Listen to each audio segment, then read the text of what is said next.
year was 2027.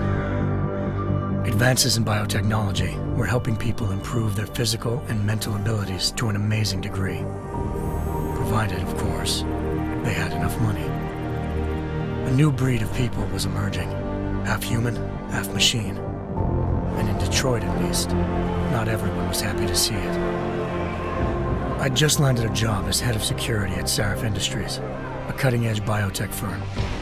David Sarif himself handpicked me for the job, said he needed me to keep his people safe. My ex, Megan Reed, was one of them. Brilliant neuroscientist, Megan had found a way to make augmentation safe and affordable for everyone. All she had to do was present her research to Congress. But the night before her big meeting, my security measures failed.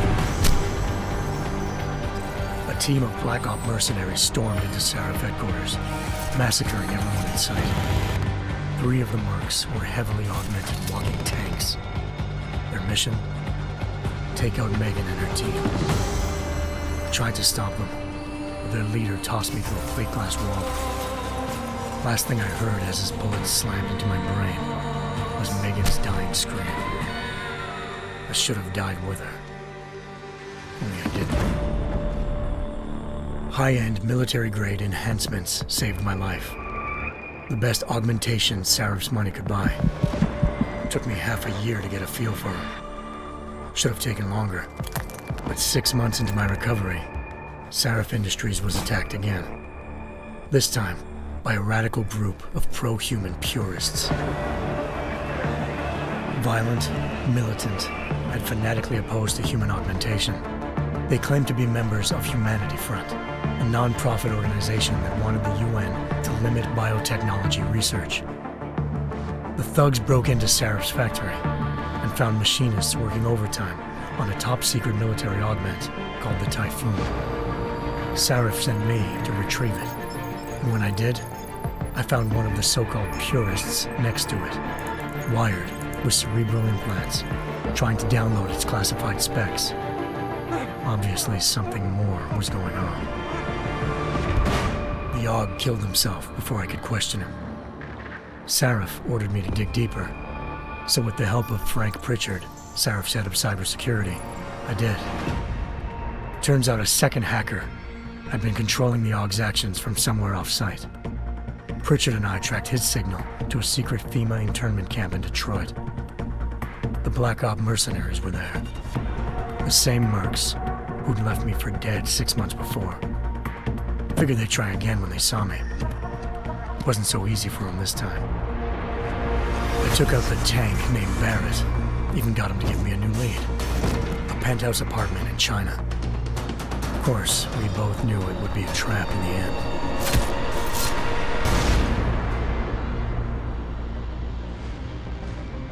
Hengsha Island, China. Home to a city so crowded, they had to build a second city on top of it. Trying to find clues in Hengsha wouldn't be easy. Lucky for me, I wasn't alone. Farida Malik, Sarif Industries' ace pilot, had lived in Hengsha before. A good person to have on your side. She knew enough about the place to get me around. Malik dropped me in the lower city, close to the penthouse Barrett had told me about. Bell Tower Associates, a private security firm under contract to the Chinese government, had agents tossing the suite when I arrived. Just not for the reason I'd been expecting. Turns out the man who lived there was a criminal hacker named Van Bruggen. The same hacker who'd been remotely controlling the AUG in Sarif's factory. Van Bruggen's panicked decision to force the man to commit suicide had been a mistake. Now his mercenary partners were gunning for him, and I needed to find him before they did. Locating Van Bruggen meant playing nice with the Triads, Hengsha's organized crime lords. They had the hacker holed up inside a low-rent capsule hotel. By the time I found him, Van Bruggen had no qualms giving up the woman who hired him.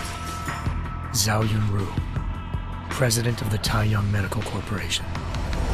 According to Van Bruggen, Zhao wanted to monopolize the augmentation industry and had hired Black Op mercenaries to destabilize her competition. Sarif Industries was at the top of her list. To prove this, I needed to get inside TYM and grab a surveillance hologram off a server. I suspected Van Bruggen was hiding something when he told me this, but nothing could have prepared me for what I saw. Megan wasn't dead. She and her 4 best researchers had been kidnapped, spirited away somewhere while their kidnappers made it look like they were dead. Desperate to learn more, I confronted Zhao in her penthouse.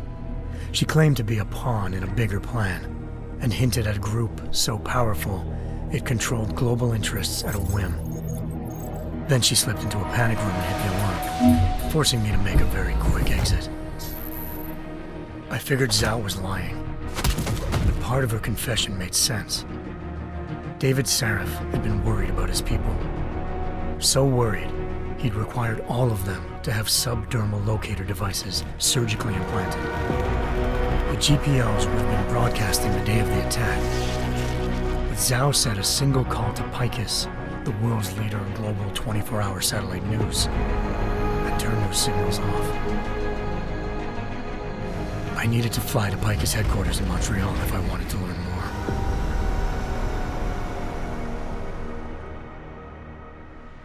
Eliza Cassan, Picus Communications' First Lady of News. Malik thought I was reaching when I told her Eliza was involved in this. The world's most famous news anchor, working with a mercenary hit squad.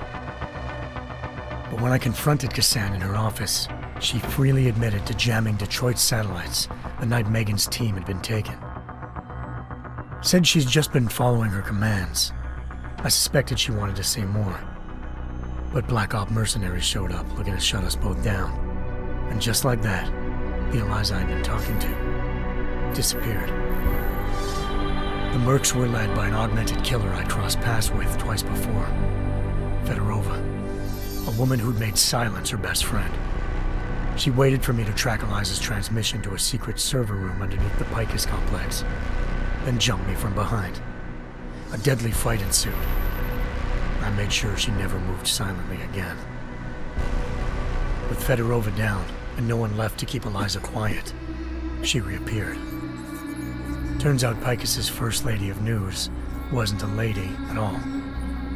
She was a sophisticated AI program, engineered to monitor data streams and control what people believed. Eliza told me the Mercs had brought in a Humanity Front doctor named Isaiah Sandoval to remove the scientist's implanted tracking devices while Detroit's satellites were down. She also told me to speak to David Sarif if I wanted to learn more. By the time Malik and I got back to Detroit, tensions between normal and augmented citizens had reached a flashpoint. Riots were breaking out in several cities, and the UN was being urged to intervene. Sarif was trying hard to convince Hugh Darrow, the inventor turned philanthropist who'd once been a leading proponent of enhancement technologies, to help stop a possible regulatory vote. Sarif had a lot riding on Darrow. Megan's discovery would have given millions of people the chance to evolve beyond their normal human abilities, and at the same time catapulted Sarif Industries to the top of the Fortune 500. According to Sarif, Megan's kidnappers knew this, and didn't want people evolving unless they controlled how it was done. He called his enemies Illuminati, and urged me to keep searching. Determined to do so, I tracked down Sandoval via America's most outspoken augmentation opponent, Bill Taggart, Sandoval's boss and founder of Humanity Front. Sandoval admitted to operating on Megan's team when I confronted him, but said he hadn't removed their GPLs. He'd merely switched them to a different frequency.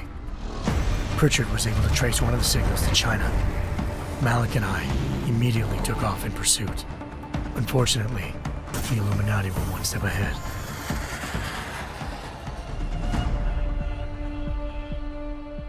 Ambushed.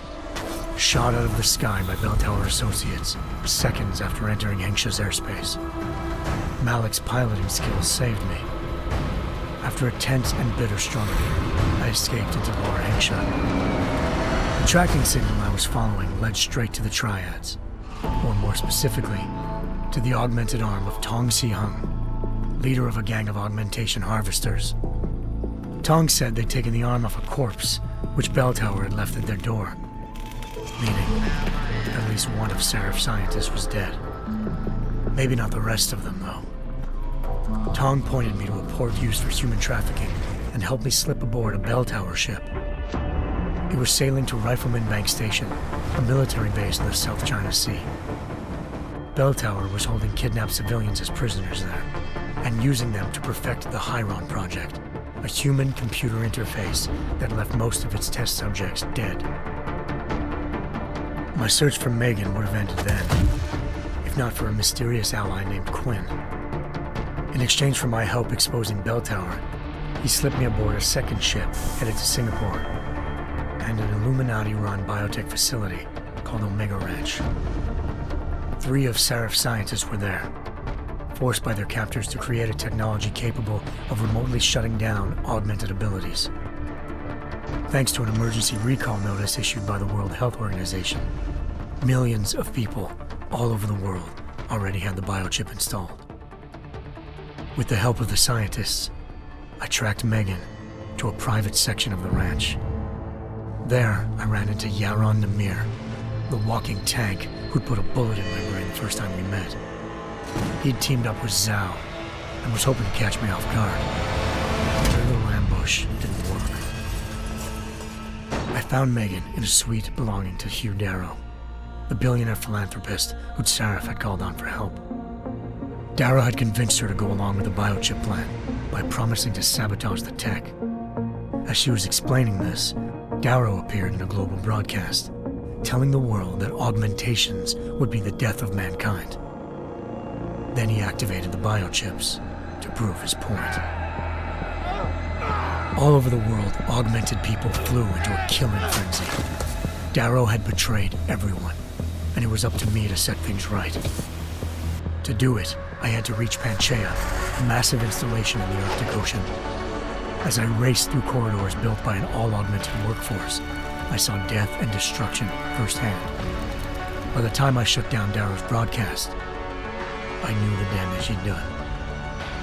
Still, humanity's future remained unclear. How would the world react to this sabotage? Would people ever regain their faith in augmentations again? What would be the Illuminati's next move? Only time could give us the answers.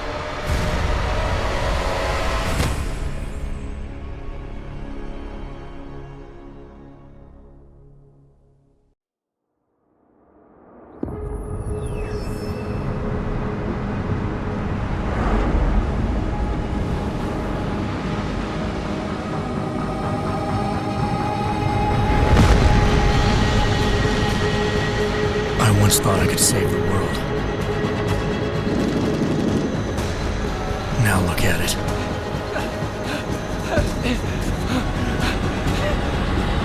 In yet another augmented terror attack, 251 passengers aboard Sister Airlines Flight 451 were killed when an augmented passenger broke into the plane's cockpit and ruthlessly butchered its flight crew.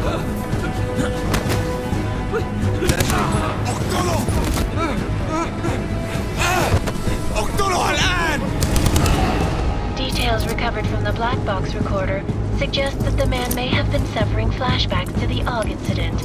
That horrible day 2 years ago when augmented people all over the world flew into a psychotic killing spree, causing the greatest loss of life in recent history. Sometimes, you just have to let go and embrace what you've become. Not gonna go all wonky on us now, Hansa, are you? Well, if I do, McCready, I guarantee you'll never see it coming. Agent Jensen! Am I gonna have a problem with you? No, sir. No reason to assume you would. Good, because you are the only augmented operative on this team, and I intend to make good use of you. Listen up, all of you. We've got a sandstorm barreling down our arse and we can't afford to make mistakes. We're going after this man, an arms dealer named Shepard. He's ex-Bell Tower, one of the Special Forces commanders who disappeared during the incident. And he's come out of hiding? That cannot be good. It's not. He's selling weapons and military-grade augments to terrorists. This is Aran Singh, the undercover agent who lured Shepard out of his hole. best UC Interpol's got. For 3 years he's worked hard to get in tight with the Jinn, an Iraqi smuggling cartel that's infected the Eastern Hemisphere like a plague. Last week, our arms dealer sent a message to the Jinn, offering to sell them a shitload of black market merchandise dirt cheap. They told Singh to handle the buy. They're not gonna like it when Interpol disrupts their party. Sing's cover really that good? It is right now. We need to keep it that way. This is where the deal's going down. A half-finished high-rise hotel that's been abandoned ever since the incident. It's not a pretty picture inside. Let me guess. Most of the laborers were augmented with heavy-duty industrial rigs. So when the incident hit, and they all went schizo, things got gruesome real fast. And no one, except for some homeless junkies, have been inside the place ever since. So what's the plan, Director? Singh's meeting Shepard on the ground floor, inside the hotel's main atrium. He sent the bulk of his Jinn crew to the penthouse levels to secure a vantage point. I want McCready's team to take up positions overlooking the atrium and make the arrest. Jensen, you're going in solo from the roof. My objectives? Keep the Jinn from joining the party. As far as we can tell, only one route connects the atrium to the penthouse level, a halfway decent elevator shaft. Here. I want you to block access to it. Fine. Just cut me loose. Do you plan on relying solely on your augments for this one? I'd recommend taking a little hardware, just to be sure.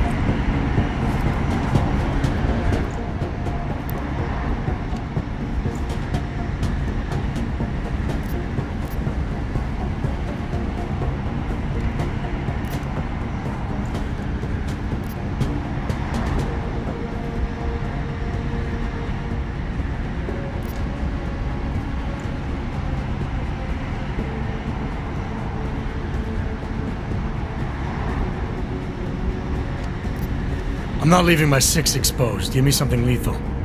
Your call, but Singh's undercover in all this. So watch your fucking sights. What about range? There's lots of wide spaces and high ceilings in there, but a number of tight and constrained rooms too. So it's a crapshoot, really.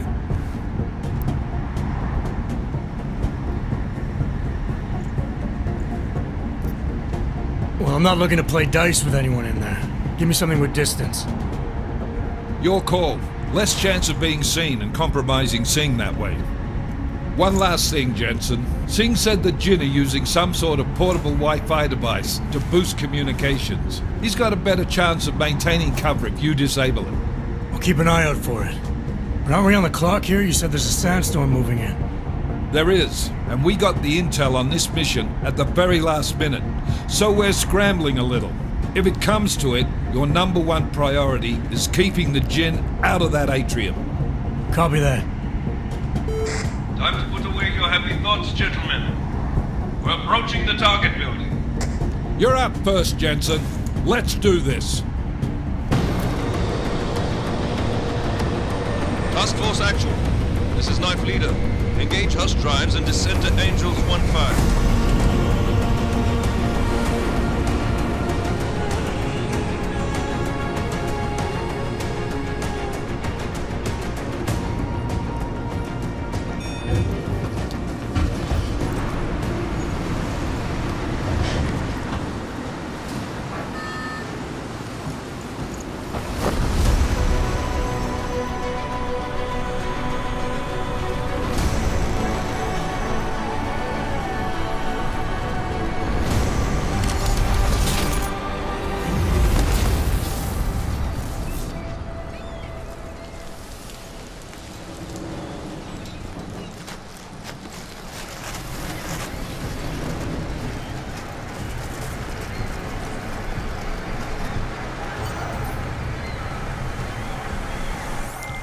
Team leader, this is Jensen. I'm on the roof. Solid copy. Move into the building. The access route you need to block is at the far end of the penthouses. And keep in mind, the direct route might not be the easiest one. Roger that. McCready will advise once his team is on the ground. Miller out.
Jensen, we're moving through. Oh, fuck! What's wrong? The Gin have got a few Jennies up and running.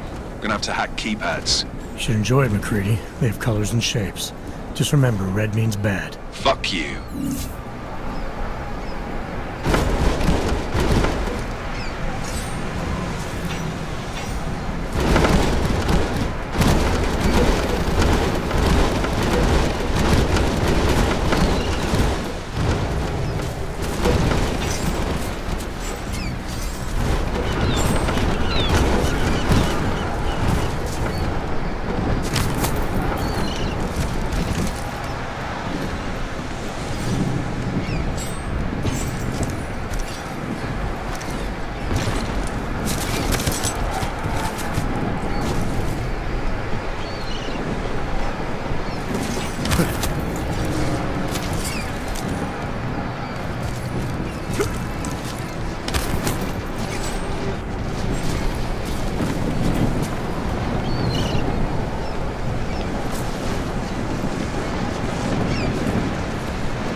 بالذات.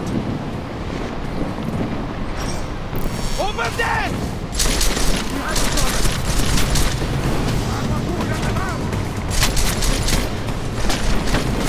I will crack your skull open! Watch out! I'll attack here!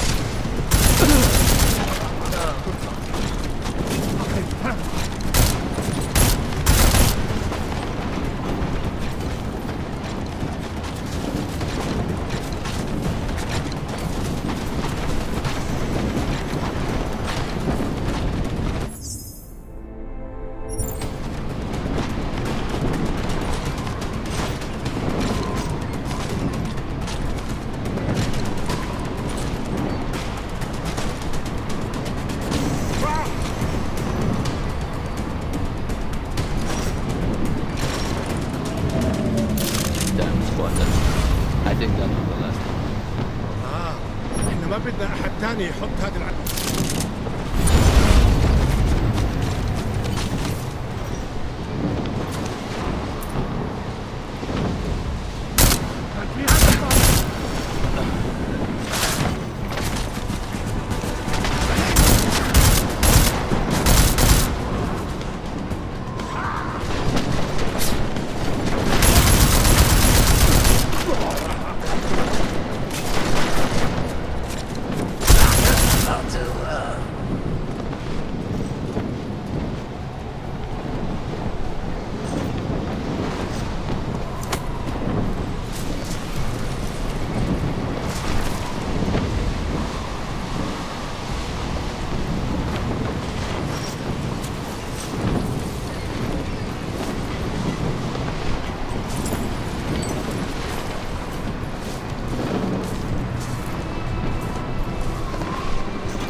Jensen, Mac, listen up. Doppler shows that sandstorm's moving in fast. It's big, and it's gonna hit us hard. God, I hate the fucking desert. Confirm visual? I can. Time is not on our side. Copy that. Solid copy.